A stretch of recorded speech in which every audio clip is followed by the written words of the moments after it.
Dundee Bass Company has been promoting Afghanistan as the new holiday destination for thrill seekers. Well, undoubtedly there are areas of the country where it might be a little bit more peaceful than where our lads are. It's unlikely to be the most restful of breaks.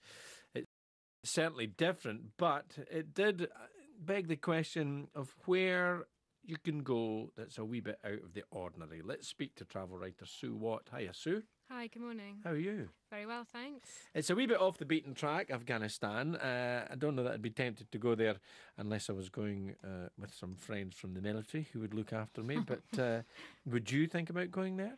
To some of the safer areas? Well, it's not really on the top of my wish list right now, but I have to say, I've heard it's a beautiful country.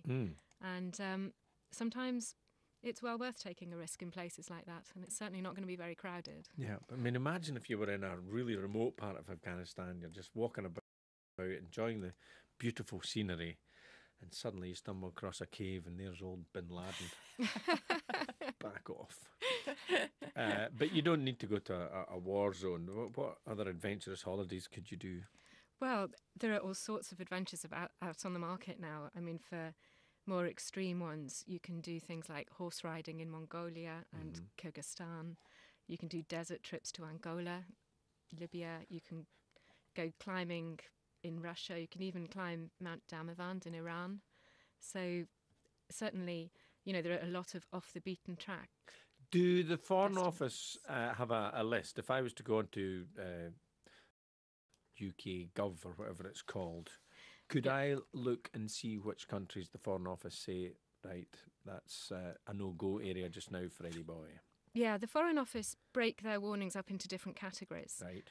The website is fco.gov.uk, and it's there's only one country actually where they say they advise against all travel across all the country, and that one is Somalia.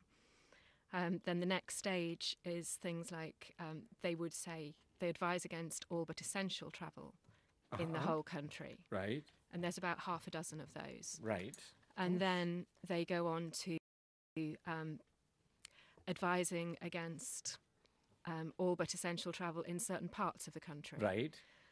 So you surprised me. I thought there would have been a lot of countries that just said, look, if you're going there, we're having nothing to do with you. At your own risk. Aye. yeah, well, what happens is, certain countries will have problems that are localised in some regions, whereas the rest of the country could be totally unaffected. Right.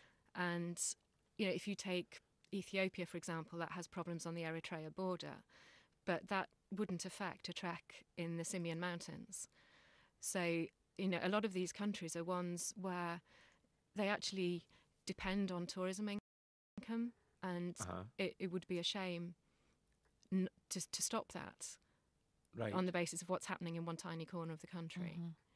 So, in terms of insurance, you can still go to countries that the Foreign Office advise you against, or parts of countries, but you have to make sure your insurance will cover you. And a lot of the mainstream insurance companies wouldn't. You'd have to probably get a special policy. Okay, I've just, since we've been speaking, and you mentioned fco.gov.uk, had a wee look, and I thought I would stick close to home, Europe, and then in the A's, Azerbaijan.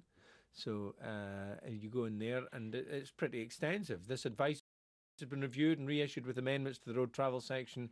The overall level of advice has not changed. We currently advise against all travel to Nagorno-Karabakh and the military-occupied area surrounding it.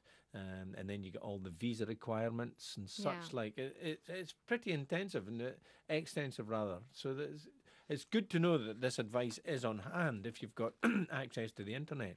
Yeah, it is. And obviously you must make an informed decision if you are going to go to countries like that. But I would also check with the local tour operator and local contacts in the country. Right. And there are some companies like Wild Frontiers or Undiscovered Destinations that specialise in going to off-the-beaten-track countries, and they will make their own inquiries as well. So, you're not on your own when you make a decision. So. See, if we'd only had this, say, 40 years ago, when I was a Boy Scout, making my first trip abroad, Sue, we went to Switzerland for this advice to be here, not just so much on what you need as regards visa and which parts of the country to go to, but, it's Switzerland. I know it's high, but you don't need Wellingtons. That's the kind of thing that would have been handy for me. Yeah, I can see that. What's the most extreme place you've ever gone to, Sue? Extreme. I've not really done anything in the Afghanistan League, I must admit. I've trekked the 5 highest mountains in Africa. Wow. Ethiopia and climbing Ras Dashen was probably the most remote of those.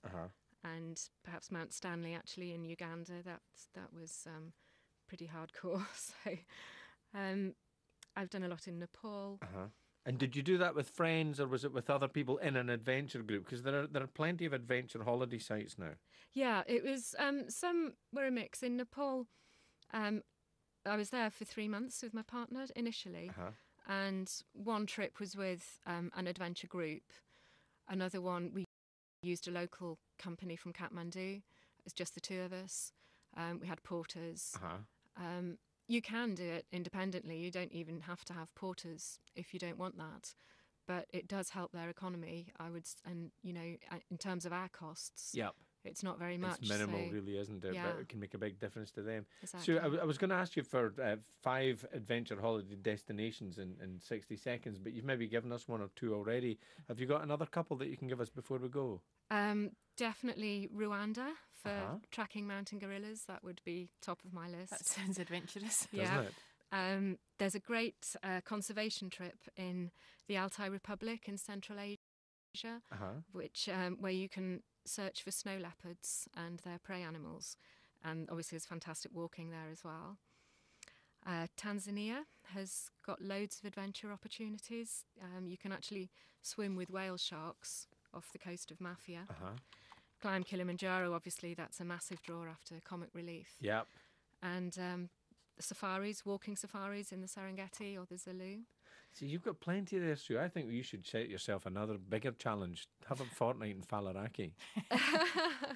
Thanks for that. 10 days in Torremolinos. That would be a real challenge for you. I would have real problems with that one, yeah. You'd be tracking things, but it probably wouldn't be gorillas.